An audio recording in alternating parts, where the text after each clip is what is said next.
ওয়ালাইকুম। আসলে সুন্দর করে কথা বলতে পারি না, তারপরও হয়তো বলতে হয় যে আসলে এই যে জুলাই আগস্টের আসলে যে আন্দোলনটা সারা বাংলাদেশের বিভিন্ন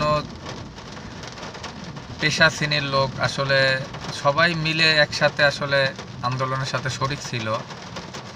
একটা স্পিরিট ছিল, আসলে সবারই আশা ছিল যে আসলে এরপরে আমরা ভাগ্য পরিবর্তন করা সম্ভব না। আসলে যেটা হিসাব করে দেখলাম যে ভাগ্য আসলে সম্ভব না। ভাগ্য আসলে এটা আসলে বড় বড় মানুষের কাছেই আছে, কারণ ভাগ্য কখনো গরিবের কাছে আসবে না। হ্যাঁ, আসলে যে স্পিরিটটা আসলে আমাদের বাংলাদেশে আন্দোলনের জন্য আসলে বা দরকারও ছিল, সবার ভিতরে ছিল, কিন্তু আসলে 5 আগস্টের পরে আসলে এই আন্দোলনের স্পিরিটটা আসলে আমাদের ভিতরে আসলে রাখা সম্ভব হয় নাই। কারণ হচ্ছে মানুষ আসলে আস্থা পায় নাই।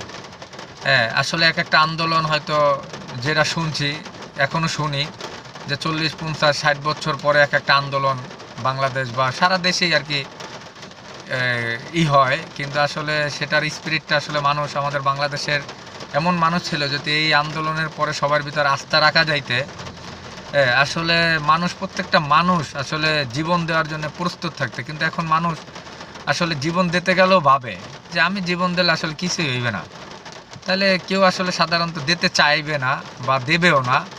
তো এই আস্থাটা যদি ধরে রাখতাম, তাহলে প্রত্যেকটা বাংলাদেশের মানুষ, প্রত্যেকটা মানুষ, আমার বিশ্বাস, আমার ধারণা, আমি প্রত্যেক রেগুলারই বিভিন্ন সাংবাদিক, বিভিন্ন লোকের আলাপ আলোচনা বা কথা শুনি, সেক্ষেত্রে আমার মনে হয় যদি আমরা এই জুলাই আগস্টের যদি আসলে আমরা স্পিরিটটা ধরে রাখতে পারতাম, তাইলে আমরা আসলে মূলত এক একটা বুলেট হয়ে দাঁড়াইতাম।